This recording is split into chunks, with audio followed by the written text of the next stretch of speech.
Hello, Coach G. I hope you are having a good day. And our group was tasked to do the history of Japan. Now, many of us really did not know much about Japan. All of us knew about what happened in World War II and the bombing, but from there we don't know much of the early history and how it was formed. So we dive deep into the culture, into the history, and see how the country was aligned. So I was tasked to do the early history, a lot of the early periods of development of the country. So the first period that occurred was called the Jomon period, which lasted from 13,000 BC to 300 BC. And in this period, the term Jomon was coined from the pottery that was made, and that's why it was called Jomon period. During this period, many people were hunters and gatherers, so not many people farmed because it wasn't much of a tactic back then. Moving on from the Jomon period was called the Yakyoi period. During this time, this period, which lasted from 300 BC to 250 AD, life has improved for many people. Rice was imported from outside countries, which involved the movement and growing of agriculture. So people started to farm to make food, to grow food, and the quality of life improved for many people. For example, iron was imported, so all the tools and materials from other countries were improved to Japan. So their tools got better, their weapons got better, it got a lot stronger. Again, yakioi was coined from the pottery that was made during that era.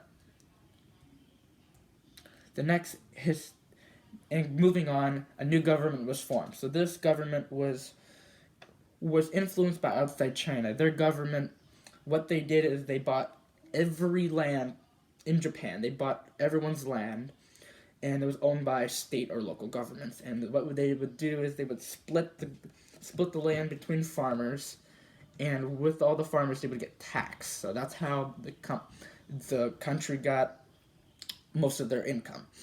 Next is the Nara and Heian period, which happened from 710 to 1185. And during this period, a large Buddhist movement started to influence the country.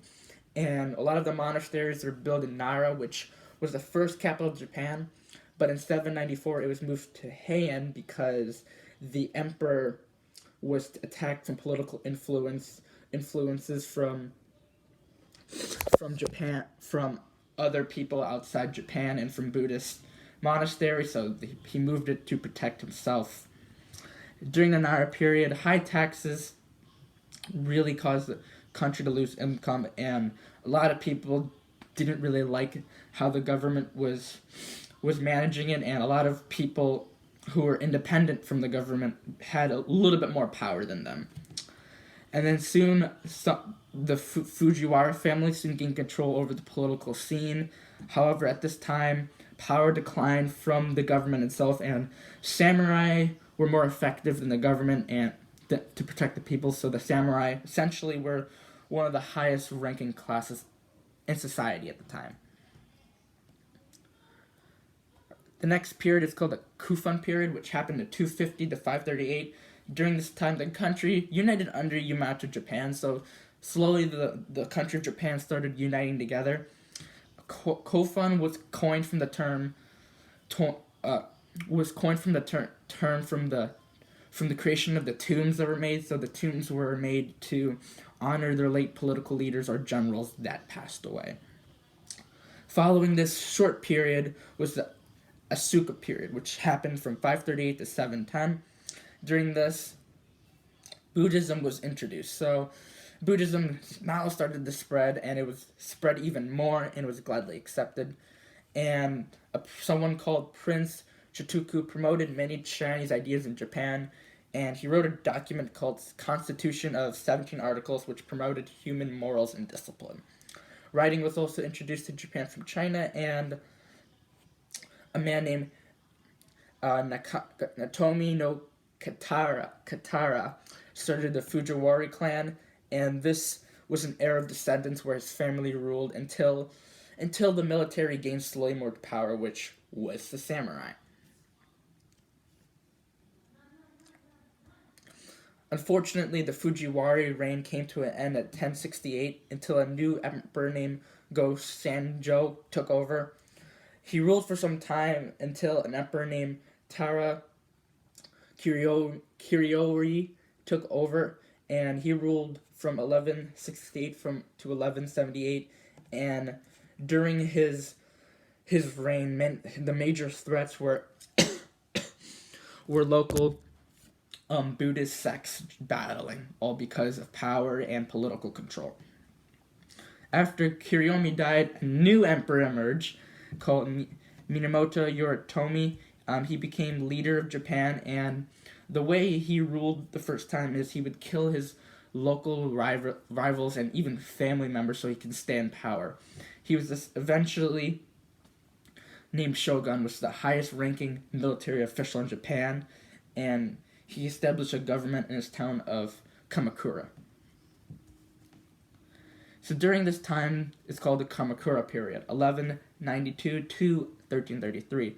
So in 1185, Minamoto took over Japan, and he established a new government called the Kamakura, which eventually the Kamakura government was named shogun in 1192.